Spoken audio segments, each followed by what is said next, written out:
Okay. Today we have great pleasure to present you what the ESR Council is and to announce the elections for the ESR Council Chair. It's mainly for the students, but maybe you will have some remarks useful for us to improve in this area.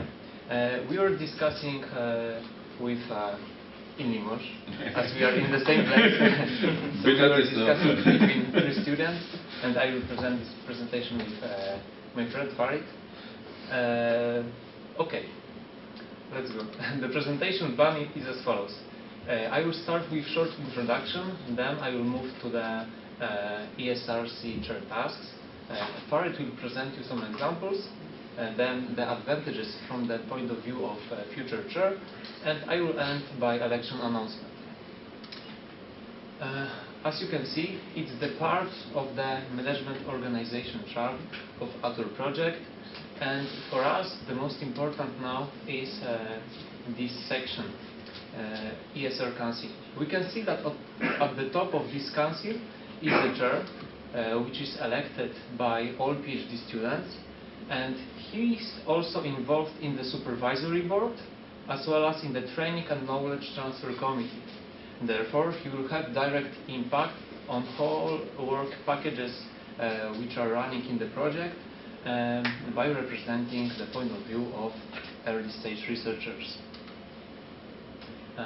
His tasks are to lead discussion at the ESR Council about the quality monitoring, about the involvement of research organizations. He will also engage staff to promote equality and diversity, as well as he will lead the cultural change in relation to the gender balance. We have a lot of roles to do with this. Yeah.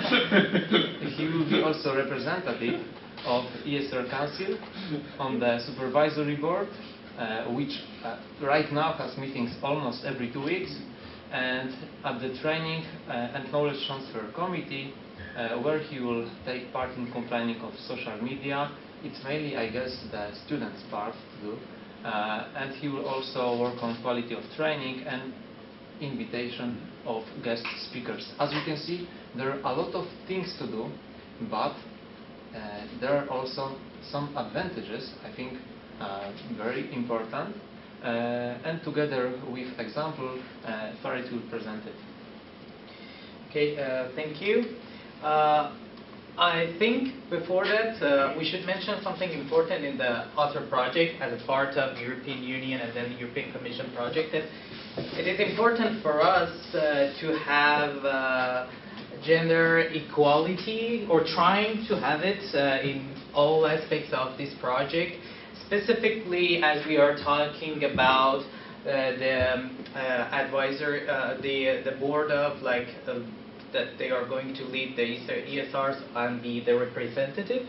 So we are encouraging you later, I will say, to vote, to really vote merit-based without any gender bias. So we bring some examples here with help of Diana. As you can see, I was reading just yesterday, it's more than 15% of the graduating students in Europe is more than 50% women are more than men. So in the same case, it is only 21% their share in the whole science, and worse than that is about 15 to 20% in the management part in Europe, and it is worse than this percent in other European countries. So it is very important fact that to be in line with the general policies of the European Union, we should start maybe from this election as ESRs, because it is important for us. Here is 2 examples. For example, Professor Antes, she is part of European Academy of Science, which is a very high scientific position in Europe, and also Dr. Citerio. I think maybe she's from Italy, She has a very high position in Amsterdam in the approach of the DNA mechanism and the treatment of the cancer. So as Robert told before, there are some advantages for the chair. I'm mostly talking to the ESRs because it might be interesting for them. So being a chair has some advantages, obviously possibility to interact more with the industrial partners, and at the same way to build up and strengthen your professional networks, which could help you during the PhD and after the PhD. And also it will have direct influence, he or she will have a direct influence on the project, as he will be or she will be in the advisory board as a representative. And it is also a challenge for yourself to increase your problem-solving potentials, and also it is a good, a prestigious position for your CV. So it is generally a good idea to be a chair or vice chair. So as we talked in Limoges, we thought that maybe it is good to have a chair and vice chair, so two representatives from ESRs, which is not a small number. We are 15, so two might be an acceptable number for some reasons. Okay, the one reason is that we can have a better voice in the advisory board to approach democracy. Yeah. The other thing is that, okay, we are, at the end, although we are ESRs, but the core thing is that we are PhD students and we should study, research, and do lots of things. So it is not only about presenting and dedicating time to preparing the stuff for authors. So it is a good idea to divide it between two people to not have direct impact on your quality of the research. So it will solve this problem. And also, we will see that the task quality will be improved in this way. And for sure, the thing is that you will have better organization about the work, and in case of emergency or absence of the chair, they can substitute each other. So I think it should be interesting enough for ESR to apply for this position. So can you please tell me, Robert, how can we apply for this, and a little bit about the timetable?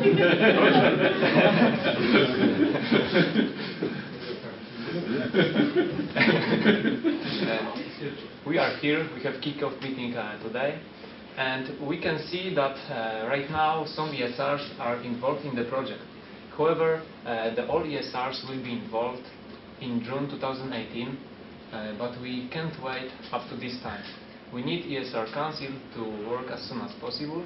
Therefore, we propose some idea. The idea is to organize the election for the chair of the chair very early, and the candidacy will switch with every new year. It will be also beneficial for the students because it will not absorb their time too much. If they will feel that it's too absorbing, they can change, for example, position.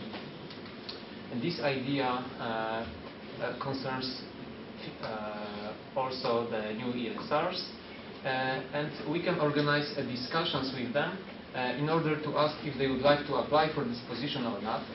And if they would like to, we can organize new elections while they will be involved in the project. However, if they would not, we will change nothing. Exactly.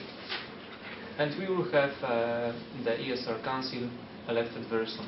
We propose the election schedule, which is the following. Today we have election announcement. In 1 week we can prepare some cover letter. We propose it, for example, 1 page, in order to let other ESRs know what are your abilities and plans related with these positions, maybe.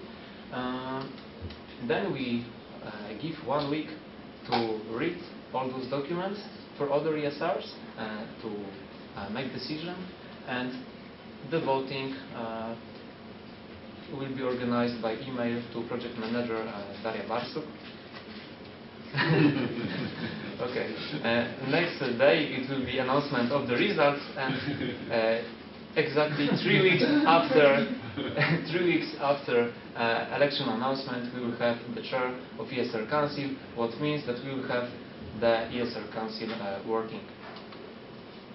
Thank you so much for your attention, and if you have some ideas, you can share it with us. It's good. So first revendication from the SS, fine. So we discussed this point. In fact, we only mentioned one representative of the SR to the supervisory board, but we already discussed this point with Robert and Farid and Diana, and I think it is a good idea to do in such way. So if you don't have any opposition, I think we can go in that direction. So, thank you for this initiative. We will have the results soon.